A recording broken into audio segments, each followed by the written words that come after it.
അവരുടെ ശക്തി എന്ന് പറയുന്നത് ഈ പോസ്റ്ററുകളും ബാനറുകളും ഹോർഡിങ്സും ഒക്കെയാണ്. എൻ്റെ ശക്തി എന്ന് പറയുന്നത് എൻ്റെ ആശയമാണ്.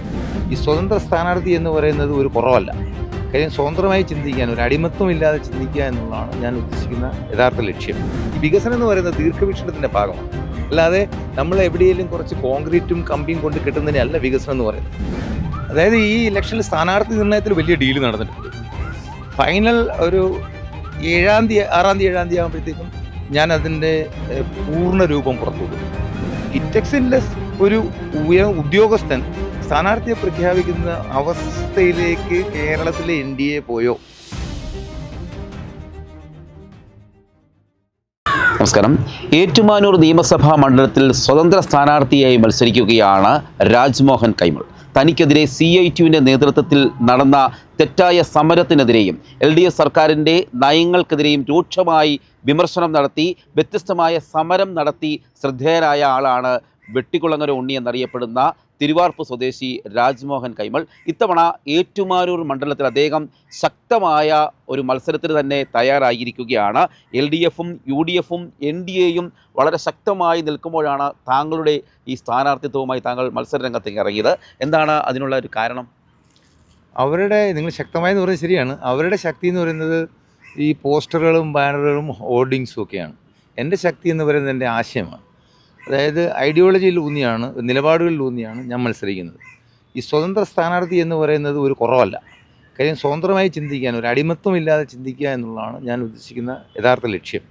അതുപോലെ തന്നെ ഈ ഇനിയെങ്കിലും കേരളത്തിലെ ജനതയുടെ കണ്ണു തുറക്കണം. അതായത് യഥാർത്ഥത്തിൽ എന്താണ് അവരെ മനുഷ്യനുമായിട്ട് ബന്ധപ്പെടുന്ന വികസനം എന്താണെന്ന് അവർക്ക് ബോധ്യപ്പെടുത്തണം.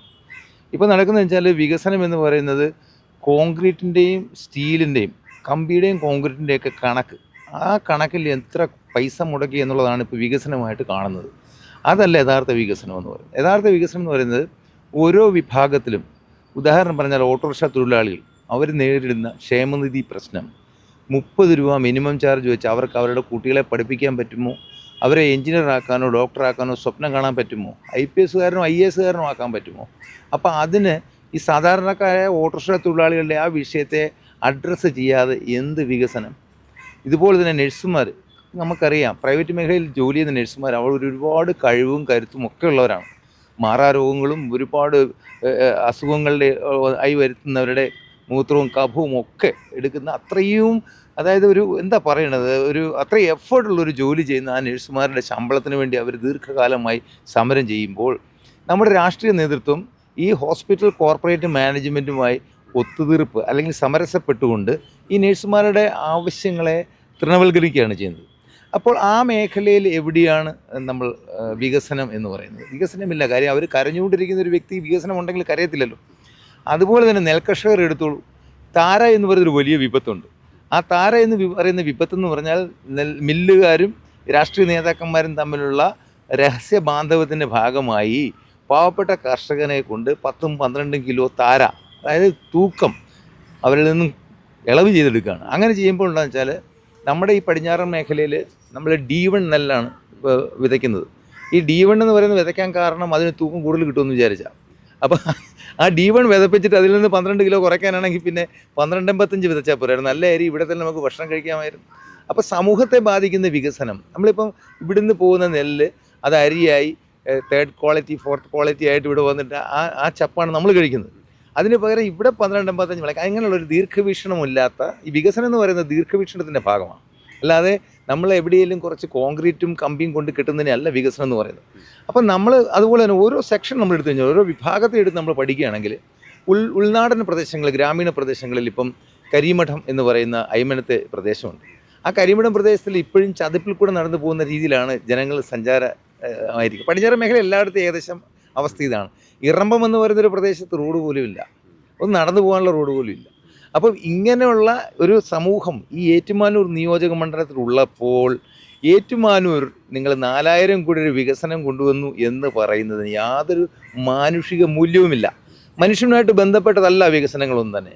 കാര്യം ഞാൻ കഴിഞ്ഞ പത്രസമ്മേളനത്തിൽ പറഞ്ഞതുപോലെ തന്നെ ഇവർ 4000 കോടിയുടെ ഒരു പ്രൊജക്റ്റ്, അതായത് ബിഗ് പ്രൊജക്റ്റ് കൊണ്ടുവരുമ്പോൾ അതിൽ എത്ര ശതമാനം ഗ്രൗണ്ട് റിയാലിറ്റിയായി ഗ്രൗണ്ടിൽ വരുന്നു എന്നതിൻ്റെ ഉദാഹരണം ഞാൻ പറഞ്ഞായിരുന്നു. കാരണം 6 മാസത്തെ ഒരു പ്രൊജക്റ്റ് 3 വർഷം കൊണ്ട് അല്ലെങ്കിൽ 4 വർഷം കൊണ്ടാണ് നടപ്പിലാക്കുന്നതെങ്കിൽ അതിൻ്റെ എസ്റ്റാബ്ലിഷ്മെൻറ്റ് കോസ്റ്റ് എന്ന് പറയുന്നത് അത്രയോ ഇരട്ടിയായി. അതായത് മറ്റൊരു പ്രൈവറ്റ് കമ്പനിയുടെ അവരുടെ മെഷീനറി, അതിൻ്റെ റെൻറ്റ്, അവരുടെ സ്റ്റാഫ്, അവരുടെ ശമ്പളം, അവർ ലോൺ എടുത്തിരിക്കുന്ന അതിൻ്റെ പലിശ, ഇനി ഈ ഊരാലുങ്കൽ ലേബർ സൊസൈറ്റി ടെൻഡറില്ലാതെ അനുവദിക്കുന്ന ഈ പണത്തിൻ്റെ എത്ര ശതമാനം വിനിയോഗിക്കപ്പെടുന്നുണ്ട്? ഏറ്റവും നല്ല ഉദാഹരണം ശബരിമല തന്നെയാണ്. കാര്യം ശബരിമലയിലും ഇവർ കൊടുത്തത് ഊരാളുങ്കൽ ലേബർ സൊസൈറ്റിക്കാണ്. അപ്പം അവിടെ നമ്മൾ കണ്ടു 2 കോടി രൂപയാണ് സ്പോൺസർഷിപ്പായിട്ട് ആകെ വന്നിരിക്കുന്നത്. അപ്പോൾ ഈ 2 കോടി രൂപ വന്നിരിക്കുന്നത് 1 കോടി എന്ന് പറയുന്ന അദാനി ഗ്രൂപ്പിൻ്റെ, അതായത് വിഴിഞ്ഞം തുറമുഖം ഉൾപ്പെടുന്ന പോർട്ട് മന്ത്രിയായിരിക്കുന്ന ശ്രീ വി എൻ വാസവൻ്റെ എന്ത് പറയുന്നത് ആ വകുപ്പിൽ നിന്നാണ്. ആ വകുപ്പിൽ ജോലി ചെയ്യുന്ന അദാനിയിൽ നിന്ന് 1 കോടി വരണമെങ്കിൽ 1 കോടി ചുമ്മാ അദാനി എടുത്ത് ശബരിമലയിലോട്ട് കൊടുക്കാൻ അദ്ദേഹത്തിന് ശബരിമല അയ്യപ്പനുമായിട്ട് വലിയ ബന്ധമൊന്നുമില്ല. അതുണ്ടോ? അപ്പോൾ അവരുടെ കൊടുക്കുന്ന കോൺട്രാക്റ്റുകൾ, സബ് കോൺട്രാക്റ്റുകൾ അദാനിയുടെ ആ വിഴിഞ്ഞത്ത് നടക്കുന്ന എല്ലാ വ്യവസായങ്ങളിൽ നിന്നും അമിത ലാഭം ഉണ്ടാക്കാനുള്ള അവസരം കൊടുത്താലല്ലേ ഉള്ളൂ ഒരു കൈക്കൂലി പണമായിട്ട് അയ്യപ്പനി 1 കോടി തരും എന്ന് പറഞ്ഞ പോലെ കേരള ബാങ്കിൻ്റെ പരസ്യമാണെന്ന് പറയുന്നു, അല്ല പരസ്യത്തിനല്ല എന്ന് പറയുന്നു. എങ്ങനെയാലും ഈ കേരള ബാങ്ക്, ആ ബാങ്കിൻ്റെ മന്ത്രി ആരാ? ഇത് വി എൻ വാസവൻ. അതായത് ഈ ഇലക്ഷനിൽ സ്ഥാനാർത്ഥി നിർണ്ണയത്തിൽ വലിയ ഡീല് നടന്നിട്ടുണ്ട്. ഫൈനൽ ഒരു 6-7 തീയതി ആകുമ്പോഴത്തേക്കും ഞാൻ അതിൻ്റെ പൂർണ്ണ രൂപം പുറത്തുവിടും. അത് എത്തേണ്ടടുത്ത് എല്ലായിടത്തും ഞാൻ എത്തിച്ചു വെച്ചിട്ടുണ്ടെങ്കിലും പൂർണ്ണ രൂപം പുറത്തുവിടും. ഇത് നടന്നിരിക്കുന്നത് ഒരു വലിയ ഗൂഢസംഘത്തിൻ്റെ ഇടപെടലാണ്. അതിനകത്ത് മിനിസ്റ്ററുടെ ഓഫീസിലുള്ളവരുണ്ട്, മാധ്യമ സ്ഥാപനങ്ങളിലുള്ളവരുണ്ട്, വലിയ വലിയ വ്യവസായികളുണ്ട്. ഇപ്പോൾ അടുത്തിടയ്ക്ക് ഈ മറുനാടൻ ചാനലിനകത്ത് ഷാജൻ സ്കറിയയുടെ ഒരു പ്രസൻറ്റേഷൻ ഞാൻ കണ്ടായിരുന്നു.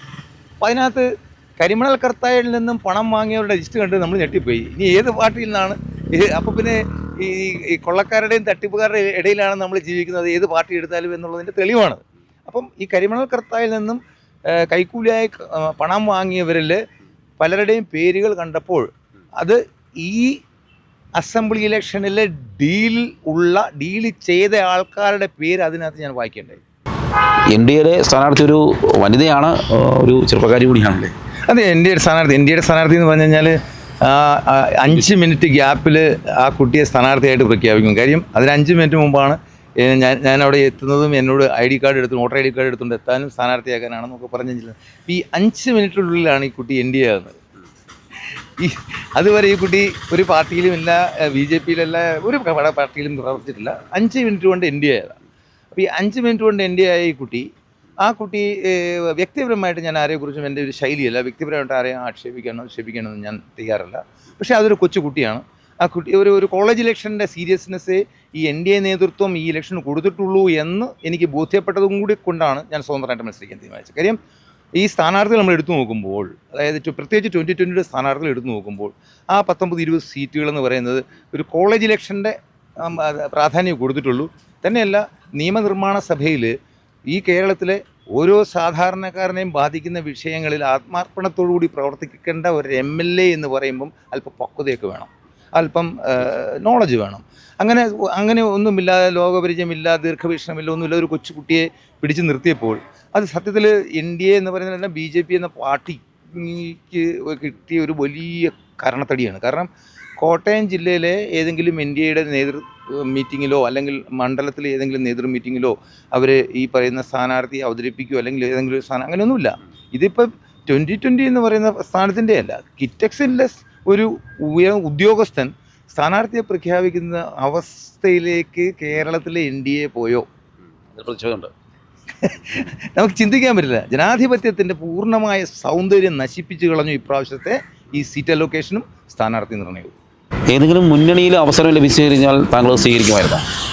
ഇല്ല, ഞാൻ പറഞ്ഞല്ലോ, ഞാൻ NDAയിലെ ഞാനൊരു BJPക്കാരനായിരുന്നു. എന്നോട് 2020 സീറ്റ് ഓഫർ അല്ലെങ്കിൽ എന്നെ വിളിച്ചിട്ട് ഞാനത് നിരാകരിച്ചിട്ട് പറഞ്ഞാൽ എൻ്റെ പാർട്ടി നേതൃത്വം അനുവദിച്ചാൽ മാത്രമേ 2020 ഭാഗമാവൂ എന്ന് പറഞ്ഞിറങ്ങി വന്നത്. അല്ലാതെ 2 കോടി രൂപ അവർ കാൻഡിഡേറ്റ്സിന് കൊടുക്കണമെന്നാണ് എൻ്റെ അറിവ്. അവരുടെ തിരഞ്ഞെടുപ്പ് ഞാൻ ഇതൊന്നും കണ്ടിട്ടല്ല. എനിക്ക് സത്യബോധവും നീതിബോധവും ഉണ്ട്. അത് ഞാൻ കൃത്യമായിട്ട് ജനങ്ങളിൽ എത്തിക്കുക എന്നുള്ളതാണ് എൻ്റെ ലക്ഷ്യം. അത് കാരണം ഒരിക്കലും ഈ പറയുന്ന ഏതെങ്കിലും മുന്നണിയുടെ ഭാഗമാകാനാണ്. എന്നെ നേരത്തെ സത്യം പറഞ്ഞാൽ ഈ പറയുന്ന ഇടതുപക്ഷത്തു നിന്നും വലതുപക്ഷത്തു നിന്നും ഒക്കെ എന്നെ സമീപിച്ചിട്ടുണ്ട്. അവരോടുകൂടി സഹകരിച്ച് പ്രവർത്തിക്കുന്നതിന് എന്താണ് അഭിപ്രായം എന്താണെന്ന് ചോദിച്ചിട്ടുണ്ട്. പക്ഷേ ഞാൻ അതിലൊന്നും തന്നെ അങ്ങനെ ഒരു ഇൻട്രസ്റ്റ് കാണിച്ചിട്ടില്ല, അങ്ങനെ ഒരു താല്പര്യമില്ല. ചിഹ്നം എന്താണ്? എൻ്റെ ചിഹ്നം ടെലിവിഷനാണ്. എല്ലാവരും കാണുന്നതാണ്, നിങ്ങളുടെയൊക്കെ വീട്ടിലുണ്ട്. അത് കാരണം എനിക്ക് ടെലിവിഷൻ ചിഹ്നം കൂടുതൽ പരിചയപ്പെടുത്തേണ്ട. ടെലിവിഷൻ ചിഹ്നമാണ് എൻ്റെ ചിഹ്നം. അപ്പോൾ വിജയസാധ്യത തന്നെയാണ് പ്രതീക്ഷിക്കുന്നത്. 100% വിജയസാധ്യതയാണ് ഞാൻ പ്രതീക്ഷിക്കുന്നത്. അതിൻ്റെ കാരണം എന്താണെന്ന് വെച്ചാൽ, ഞാൻ പറഞ്ഞല്ലോ, ജനങ്ങളെ വിഡ്ഢികളാക്കിക്കൊണ്ട് പോകുന്നവരെ, അതായത് നമ്മളിപ്പം എന്ത് പറയുന്നത്, ജീവിതകാലം മുഴുവൻ അവരെ അടിമകളാക്കി, ജീവിതകാലം മുഴുവൻ അവരെ വിഡ്ഢികളാക്കി ജീവിക്കാമെന്ന് ധരിക്കുന്നവർക്കുള്ള ചുട്ട മറുപടി ഏറ്റുമാനൂരിലെ ജനങ്ങൾ കൊടുക്കും. അതെനിക്ക് ഉറപ്പുണ്ട്.